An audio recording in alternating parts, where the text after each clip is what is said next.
where we're still studying the life of David. This sounds really loud, doesn't it? No, it doesn't?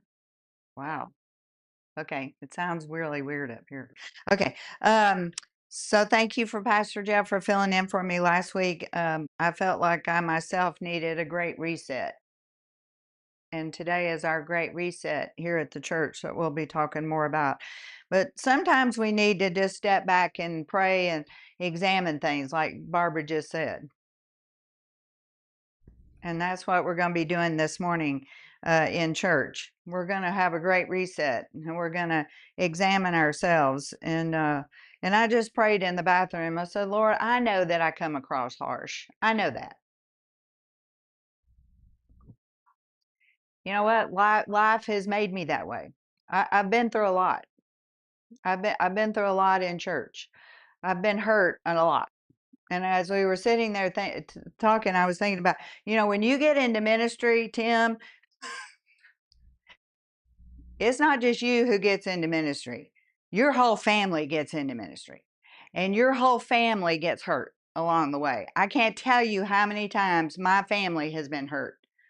And so yes, I do have and that lady yesterday that we listened to, I thought she came across with that little harsh edge. And I know that because that was her whole topic, was church hurt. So I could, I picked up on that sharpness. And I think it just, and so I asked the Lord in the bathroom to take that away. So, that's all I can do is just ask him, just constantly be aware of that, and just ask him to take it away.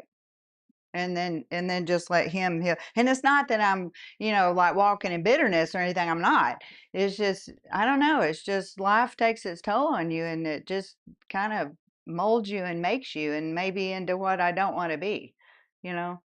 So anyway, so last week we left off with Joab confronting David, and man, it, I got that picture when Barbara said that about, do you want to be that prophet that has to go to the king? See, it's not like I was thinking, well, if I had to go to President Trump and say, you're that man, well, I'm not really afraid he's going to kill me, although if he was Clinton, he might.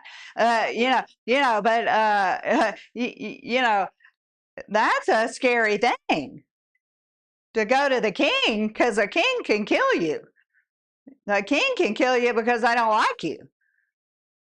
And so that, when she said that, I got that picture in my head. That's pretty scary for to be. And Joab wasn't the prophet, but I'm saying when Nathan the prophet went to David and said, "Thou art that man," that was scary. But Joab sort of is in a similar position. Last week we left out with Joab having to confront David about his response and what he was doing to the nation, and how David played a role in dividing the nation. And so Joab is having to confront David. And even though Joab was this, the right hand man, still David's still the king. and if David doesn't like what Joab says, David could have Joab killed. So anytime you're talking to a king, this is scary business. And we talked a lot about it last week, and it may be hard for any of us to understand, but when you're a king, or say you're even the president, see, your task is to think of the people. And your job is to protect the people. And so hard decisions have to be made. And at this moment, see, if you remember what's going on, the war is over. David had just found out, that Absalom was killed and everything. And David is so overcome by his own grief and his own loss of his son that he has, in essence, laid his kingdom and his kingship aside.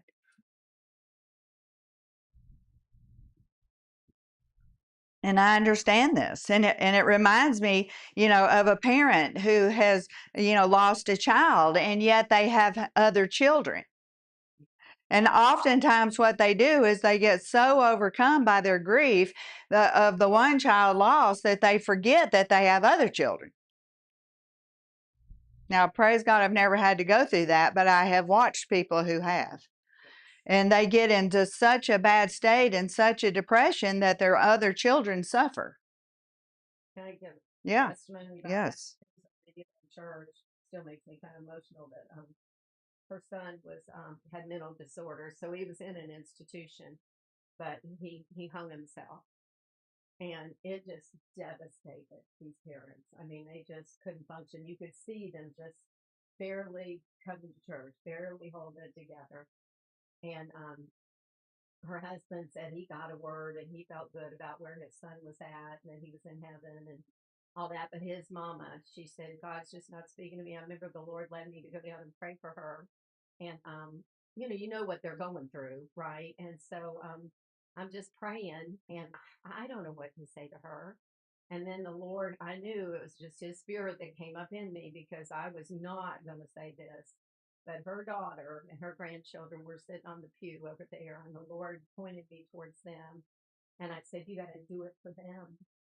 You know, they're here, they're alive, they're struggling. And you gotta let it go, whether you ever hear from the Lord anything about, because she wanted to hear the Lord say to her, he's okay, he's in heaven. And I said, he may never say that to you, but you got to live for them. You've got to live for them. They need you. And I don't know what it was. Like I said, I don't think I would have said it, but when I did, and she just released it. Oh, she did. Okay. That's wonderful. Yeah. Well, in essence, on a much bigger scale, can you imagine? Yeah. You're the king or you're the president. You know what I mean? And you know, Donald Trump has a family. Right. You know, he could get so caught up in his family that he loses sight of the kingdom, that he loses sight of the nation. And this is where David is. And so, in essence, you know, the nation, the nation, if you're in that kind of position, then the nation is your children. And so the nation is David's children. But see, he forgot about all his other children out of his grief for Absalom. Mhm. And so again, you know, can I blame him? No. You know, but we just have to make sure we see this stuff. But Joab was really, and he wasn't even a believer. He really didn't follow God. But Joab was the voice of reason that came to David and spoke the words to David to shake him out of his you know, grief. And because Joab knew the nation was on the verge of collapse. And why? Because of David's sin. It all started with David's sin. And so the whole nation is on the verge of collapse because of David's sin. And so Joab really had no choice. If the nation collapses, what's going to happen to it? Well, most likely they're going to be taken over by the Philistines, and so Joab really had no choice. He had to say this. So we're going to pick up in 2 Samuel 19, starting in verse 5, just to recap and make sure we get the picture. So starting in 2 Samuel chapter 19, verse 5, and Joab came into the house of the king and said, Thou hast shamed this day the faces of all thy servants, which this day have saved thy life, and the lives of thy sons and of thy daughters, and the lives of thy wives, and the lives of thy concubines.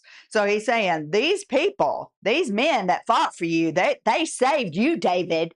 They saved your children. They saved your grandchildren. They saved your wives and your concubines. In that thou lovest thine enemies and hatest thy friends. For thou hast declared this day that thou regardest neither princes nor servants. For this day I perceive that if Absalom had lived, and all we had died this day, then it had pleased thee well. In other words, David is saying, you love Absalom more than you love all these people who laid down their lives for you and your family. That's what he's saying. I perceive that you love Absalom more. Now therefore arise, go forth and speak comfortably unto thy servants, for I swear by the Lord, if thou go not forth, there will not tarry one with thee this night, and that will be far worse unto thee than all the evil that befell thee from thy youth until now. So Joab really does have a handle on what's going on. And he is saying, thou art that man. You are about to lose the whole nation because of allowing your grief to get in the way. So this is serious business. And really, have you ever come to a point and maybe somebody's confronted you and said, okay, here's the line in the sand and you have to choose?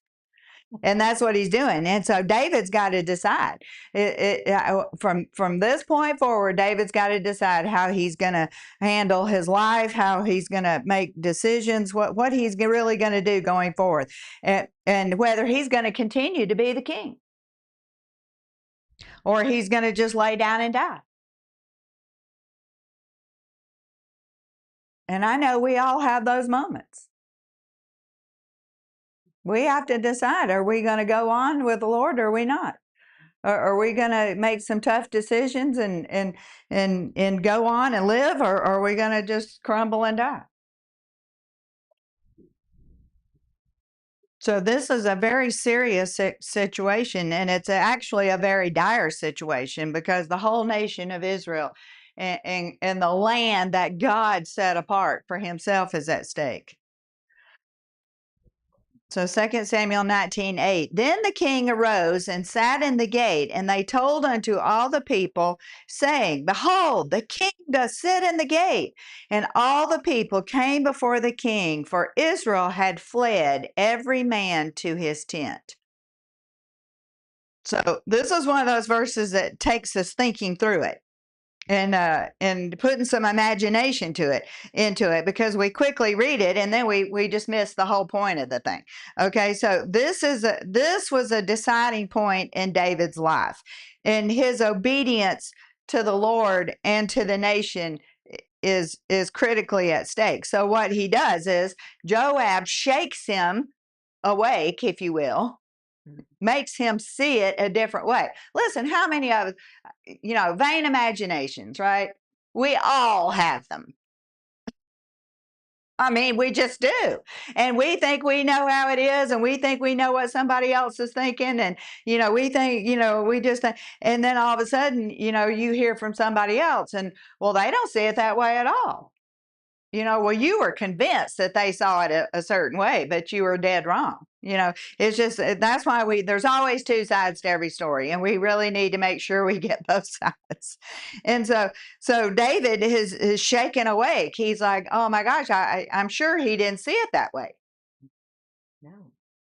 Because we truly do have a one-track mind, and that's all he could think about was Absalom. And so Joab is getting him to think a different way. And we all need that. So David gets up, he sees it a different way. He gets up, he takes his rightful place. And then word spreads like wildfire. The king arose and he sat in the gate. So he's come out of his bedchambers of mourning and he's come out into the public and he's sitting in the gate. And this is so significant in the ancient world because the city gate was the courtroom, if you will. It was where the leadership sat. It was the place where kings made themselves visible. It was the symbol of authority and stability. So by sitting in the gate, David is saying, I am still your king, and I am present, and I am leading. And this single action restored order. Maybe, to us, it would be like, Trump coming and giving a speech. What speeches do they give? What's the big speech they always give? State of the Union. So he comes out and gives a State of the Union address. So we like, what if we hadn't seen him or heard of him, or kind of like Biden,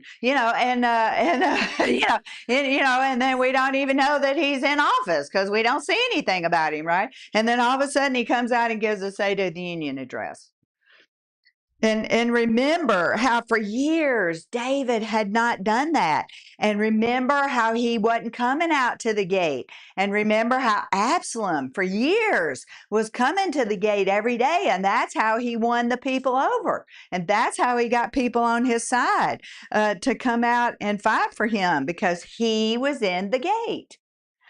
President Trump is a genius. What he's doing, that he's constantly giving interviews. You see him on the news practically every day, and then he's out there on the internet and everything. You know why? Because he makes himself seem like one of us. Mm-hmm. And he engages in one way, shape, or form, good or bad, however you see it, doesn't matter. He's engaging with the people.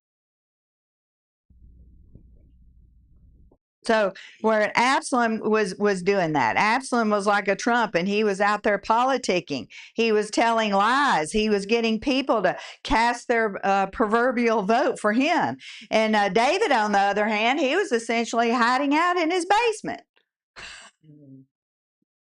And you need a leader, and they had no leaders. And David was avoiding the problems that they were screaming at him to deal with. He was avoiding them. And so notice in this verse that it says the word spread quickly. Use the internet when you got people with mouths.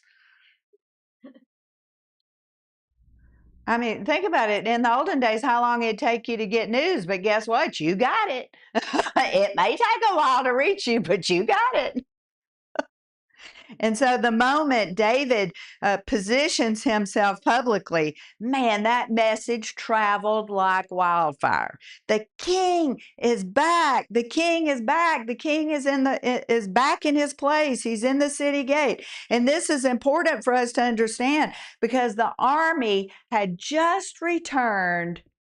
Remember, they returned in shame. Yeah. It kind of reminded me of the Vietnam War. Remember, those soldiers, many of them, came back. They didn't come back to a joyous nation. They came back to a nation that hated them and criticized them and everything. It wasn't their fault.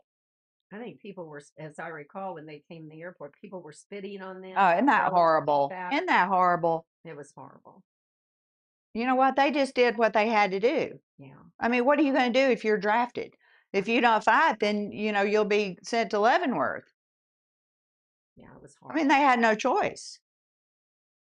And as far as I'm concerned, and I know this is getting political, but listen, Trump is showing us how to fight a war. We could have fought that same kind of war with Vietnam, and we didn't. Yeah. We fought that war to lose. So I have great respect for all those guys. But see, this is exactly the way this army is coming back. They don't know where they stand. And so they came back in shame, essentially. And they just went to their own houses. There was no public display. There was no joy. There was no parade. There was nothing. And so that's what that Joab was saying. David, man, you're messing up bad. You're about to lose the whole nation. And so when he came out of his bedchamber, and when he came out of his grief, and he showed himself in the city gate, man, that just spoke volumes. And that's why the word spread like wildfire. And it spoke leadership and stability. And because of that, the people returned to him.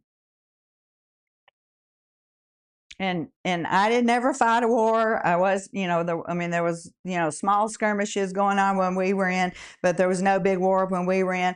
But I'm telling you what, there was something, and Ronald Reagan, we were in when the Soviet Union fell, when Reagan said those famous words of tear down this wall, and all that stuff. And I was, listen, I did my job, but I was out partying. Okay. I mean, during the day I did my job and I did it well, but at night, boy, 3:15 came, I was off to the races partying. And I didn't pay a bit of attention to any of this stuff. But I had this, I don't know what it was. this respect, this I don't know, something for Ronald Reagan, because he was our, he was the president of the United States. He was our commander. He was our, head of the Navy, blah, blah, blah. And even to this day, because he's from the same town that Jeff's from, and his boyhood home is there in Dixon, Illinois, and we've gone to that boyhood home more times than I can count. And every time I walk in there, I say, I'm not going to cry. I am not going to cry. I'm not going to cry. And every single time I walk in there, I start crying. It's spiritual. And I don't even think he was a Christian. But there's something still in me from back then that just, I don't know. And I don't know if you can feel that if you haven't been in the military. I really can't explain it. Do you know what I'm talking about, Tim? Now, maybe you were in during the Obama days, right? And Bush. So do you feel that same thing or no? Yeah. So maybe it's just because, I mean, Reagan, now he could have done a lot more, but I think what he did do was so phenomenal that it was something to be respected, you know? I felt that when I was on the campaign with Trump in 2015. So it was at the very beginning. Mm-hmm. And I felt so invested and like he was anointed and I got very emotional. Mm-hmm. So you know what I'm talking about. Felt like he was going to be. Mm-hmm. An anointing. Mm-hmm. And it was like a spiritual thing. And maybe you haven't felt that for like the president, but I know like serving in the military, you'll have leaders that man, you would lay your life down for, or maybe it could be a pastor or somebody like that, somebody in leadership in your life that you have so highly respected that you could follow them into a battle. That's what I'm talking about. And so but these men, see, their loyalties were fragile. Their loyalties had been divided. Some of them, fought for Absalom. Some of them fought for David. And so now, the people are divided, and even the ones that fought with David, they're confused.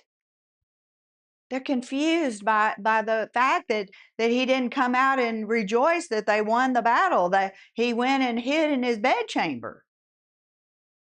So they're confused. They don't know what's going on. And I know I'm trying to squeeze a lot out of this verse, but there's a lot there. And see, we all need someone speaking into our lives on occasion. And we all get too into self. And then how many times have I said or you said, well, that's just how I am? Well, what if David had said that? Well, this is just how I am. This is just how I feel. I can't help it. So I'm going to stay here in my bedchamber and rot, because then I'm going to let the nation fall down around me.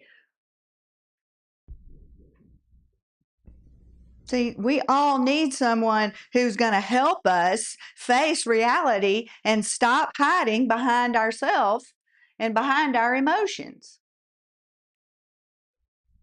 So in other words, we need each other. And that's something you don't get if you're not coming to Sunday school and you're not coming to church and you're sitting at home with yourself in your iPad and your internet and you're watching online church. You're not going to get this.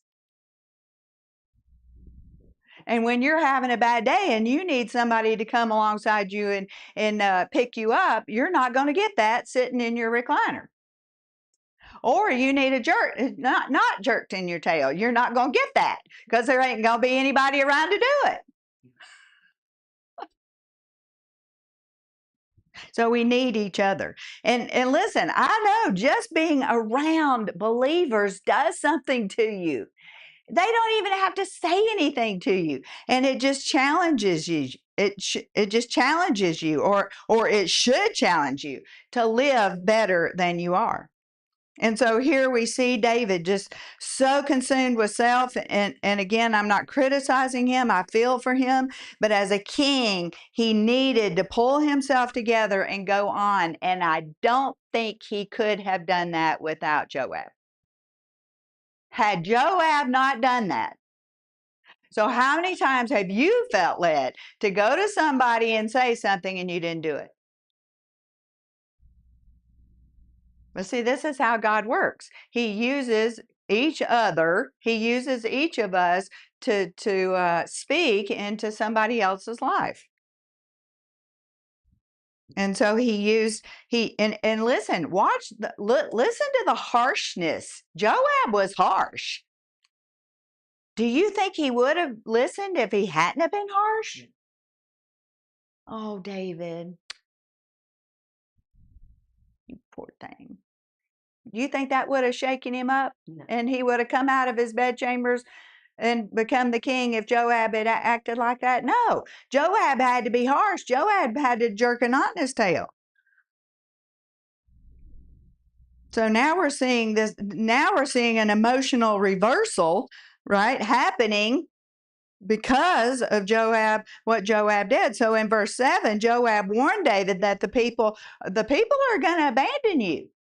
If you don't come out and be their king, the people are going to abandon you. Sure. They've all stealthily, snuck back to their homes. And then in verse 8, we see David stepping up. He listened to the words of Joab. It doesn't say that, but we know that's what happened, because the next thing we know, then he's come to the gates, and now the people are coming out of their homes. They're coming out of their homes, and they're coming back around David. So his leadership presence is this healing balm, if you will, that's starting to spread out through the land. And it's the beginning of all the healing. For Israel had fled every man to his tent. That's what it said. So it's important that we really understand the seriousness of this situation. And why? Because we need to understand that this was God's nation. And David is only the second king that's ever been over this nation. And now it's already on the verge of collapse. So leadership makes all the difference in the world. And we get that AMAC magazine, and it was showing, 250 years, of America. Man, when you think of 200, that is a drop in the bucket. 250 years is nothing. But then when you look through all that's gone on in that 250 years, it is astounding. It really is.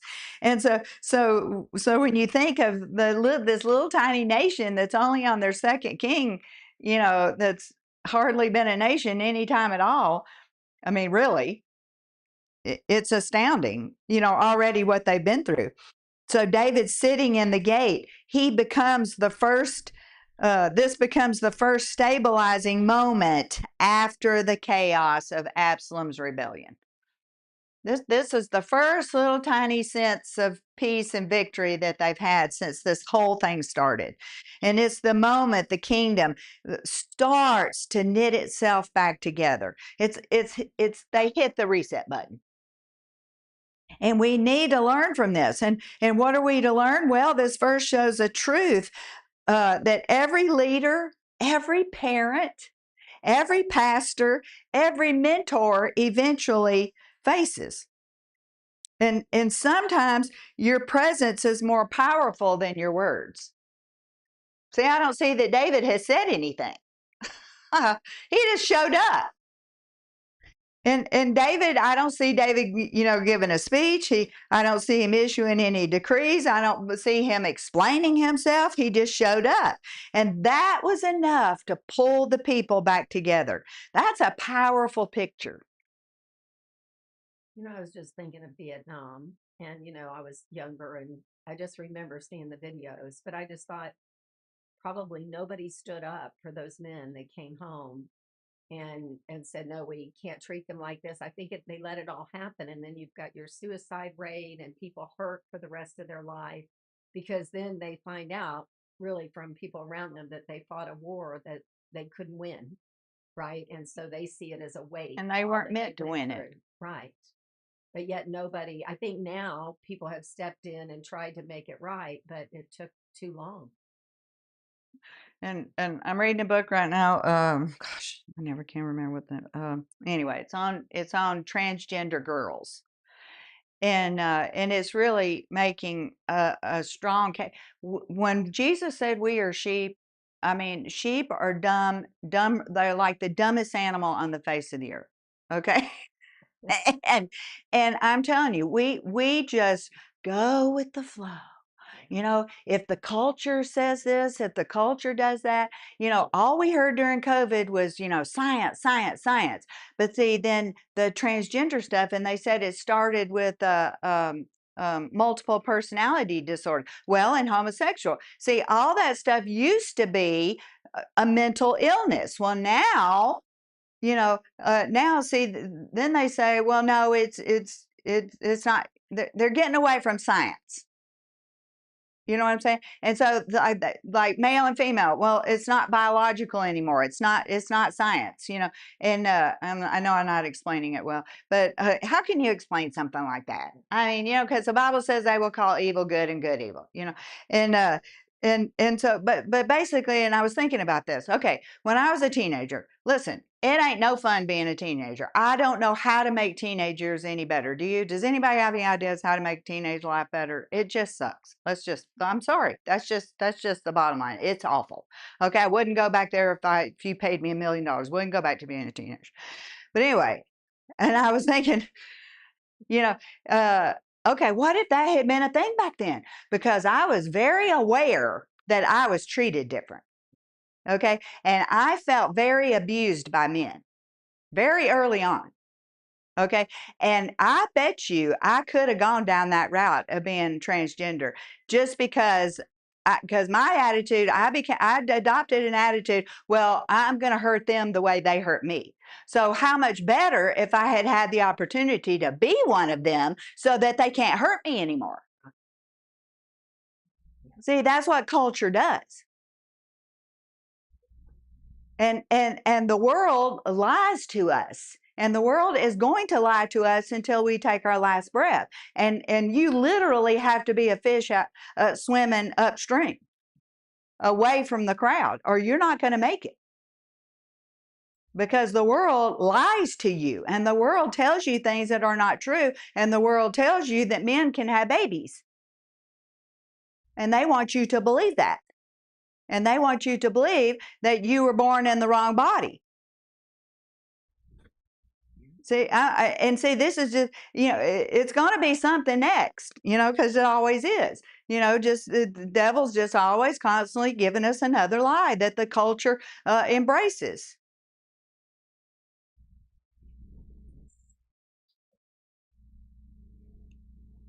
So verse 9, and all the people were at strife throughout all the tribes of Israel. So see, they're collapsing. The society is collapsing. And they're saying, the king saved us out of the hand of our enemies, and he delivered us out of the hand of the Philistines. And now he has fled out of the land for Absalom. So they're upset. And they're all divided. And so what we're seeing here is that the people are torn and they're arguing amongst themselves. And you can just imagine, how the families were divided. I'm sure there was some families that were siding for Absalom and some that were siding for David. But see, now the battle's over. David's the victor. The usurper is dead. The people have scattered, not knowing what's going on with David. But just his simple appearance brings stability. But what about those who fought for Absalom? I'm sure they snuck off to their tents. They snuck off to their homes. They're scared to death because they don't know what's going to happen to them. So where do they stand? And what's David going to do about them?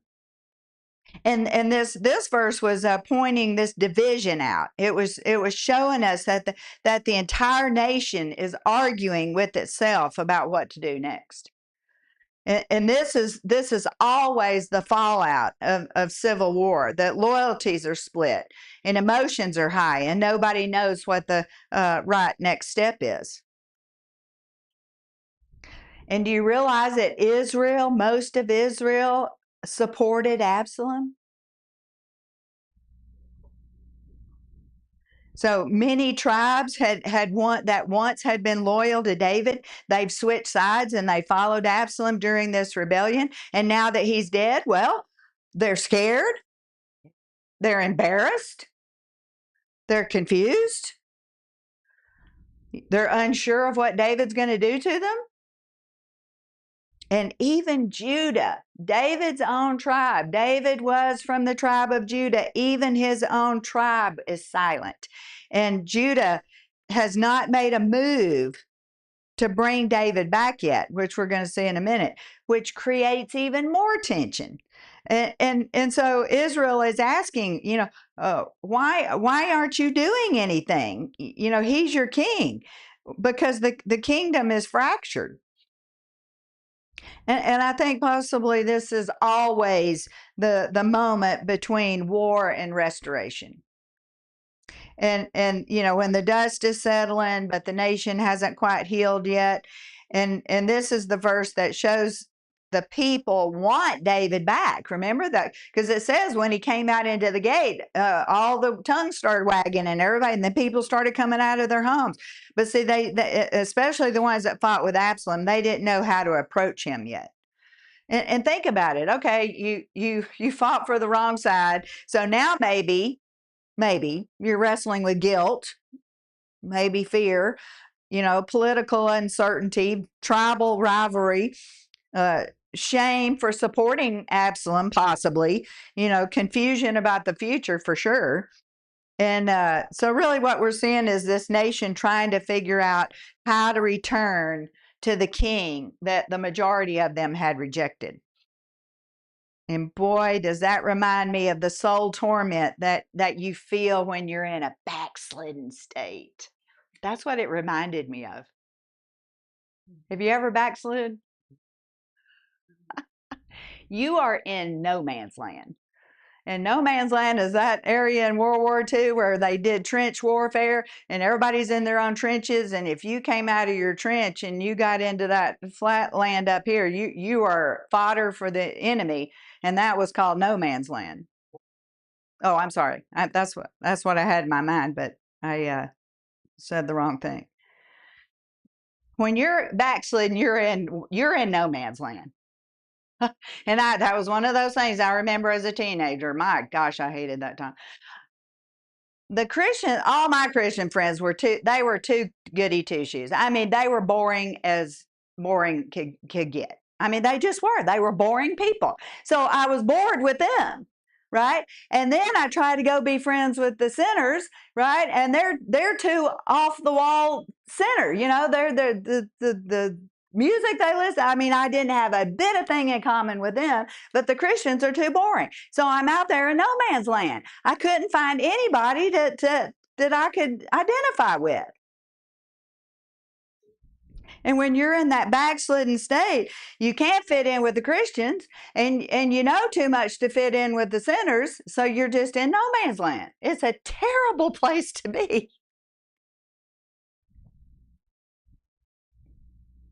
But inside, see, what we do is we argue with ourselves, and I'm sure that's what they're doing. See, will God take me back? If I come back to God, will God take me back?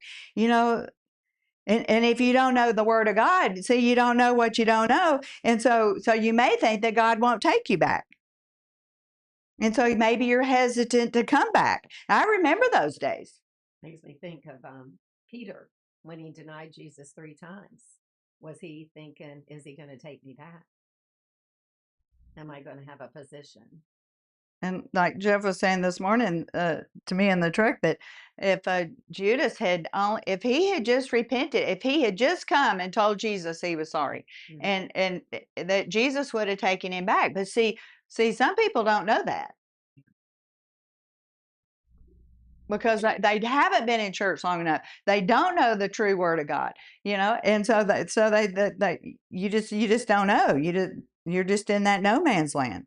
So Israel's experiencing that same internal conflict that many believers, feel. Well, I want to come back, but maybe I don't know how to come back.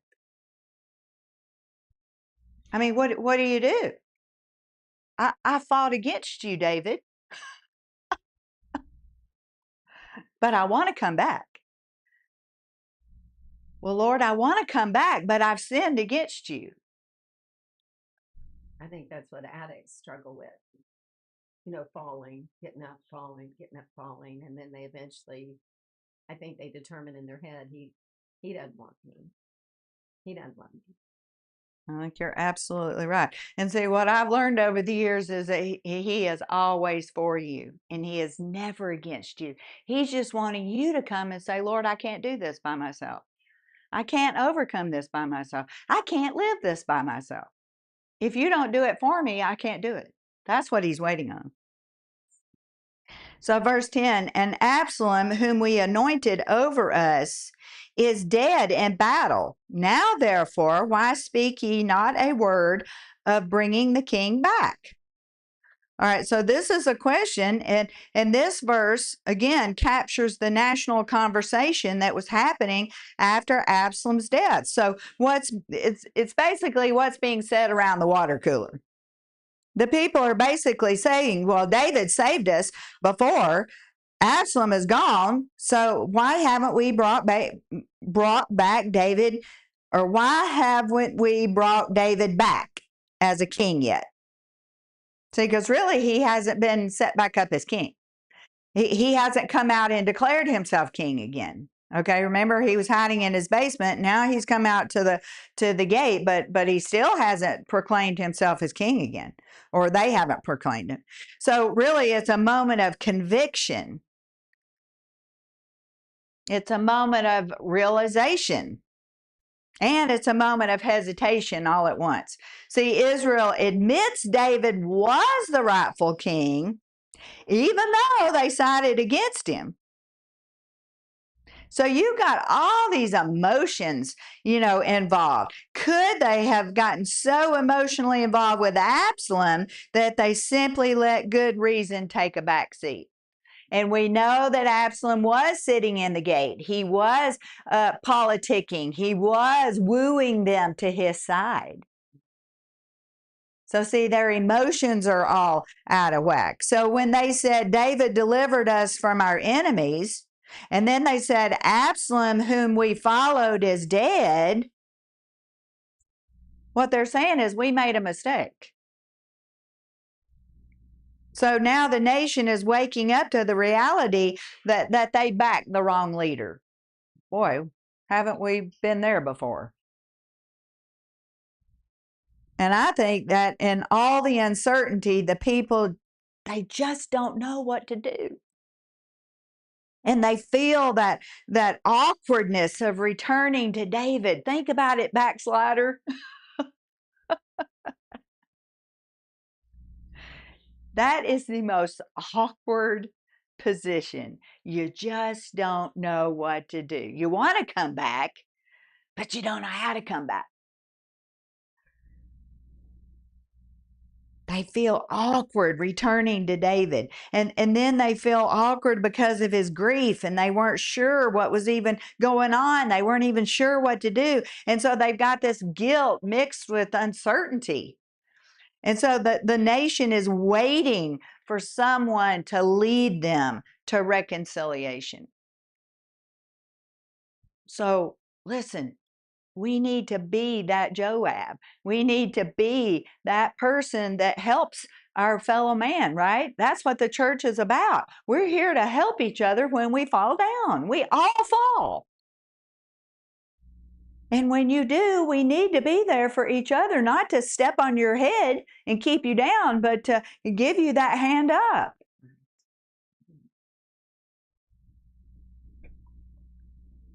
The nation is in need of a leader.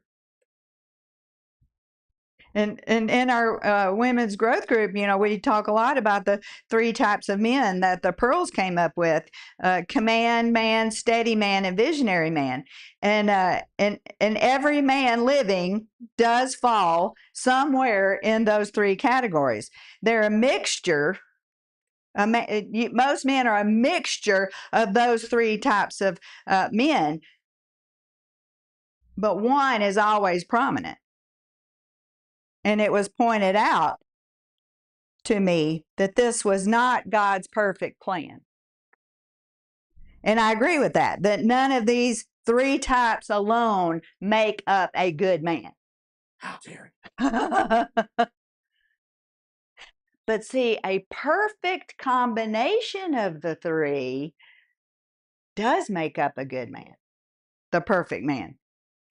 If you are truly balanced in all. If you're truly balanced, all three. No. So now one is always still going to be dominant because God has to have certain men in certain places to fulfill a certain role. So they're still going to have one of those three strengths that are dominant, but still they're going to be perfectly balanced in a perfect man. And so you see this right here, that these men were following either David or Absalom. And now that Absalom is dead and David was not visible, well, they don't know what to do. And so everyone knows David should return, but no one wants to be the first to say it. So to me, this is just classic human behavior after failure. Classic human behavior after failure. Everyone feels it. You feel it.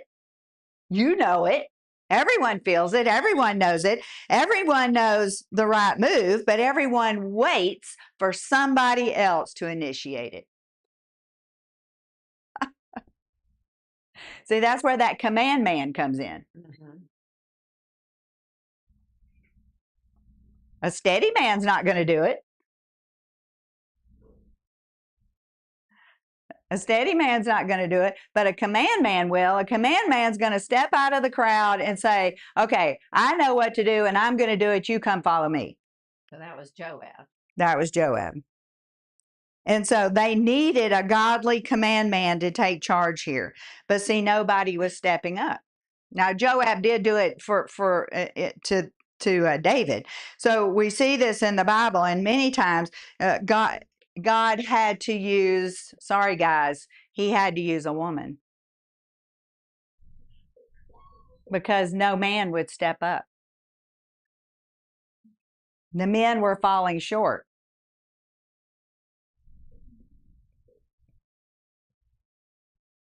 Now, that's not God's perfect plan, but he has to use, who he can use and how he can use them. So Israel is ready now for David's return.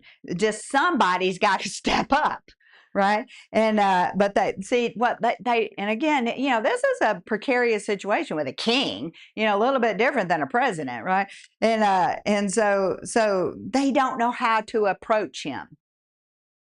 And this is why just David's presence in the gate mattered so much. It gave the people permission to come back to him. And again, think about that in relation to the Lord Jesus. If you've fallen away from him, if you're a backslider, and you say you come to church and you hear that invitation to come to the Lord, that he wants you, he loves you, or you hear it on a podcast, or you hear it on the radio, or somehow you hear that God loves you, well, then what do? Oh, okay. Well, I feel better now. He wants me. I can come to him. So it's the same thing. They just need, see, we need to know who God is, and we need to know his character, and we need to know why we're in the fallen state that we're in. And I remember as a very young child, thinking about why I'm here. What is this all about? Why? See, if you don't know who you are in Christ, if you don't know that you were created by God for his glory and for his pleasure and for his fellowship, you're going to have a miserable life. Because you're going to try to find, worth in your job and education and whatever. And see, and everybody will tell you they don't find it there. Because the only worth we have is in Christ. The only worth we have is knowing that he created us and he loves us and we were created for his fellowship. That's the only way we can find satisfaction in life. There's nothing that will satisfy you other than that. All right, so we're going to stop so we can have a quick bathroom break and head upstairs because we're starting at 11 o'clock. We're hitting the reset button today. And today's going to be a little bit different than the rest of our services. We're doing a lot of things different because guess what? We want to get better. We want to get better as individuals. We want to get better as a church. And today is our reset. David had a reset. Israel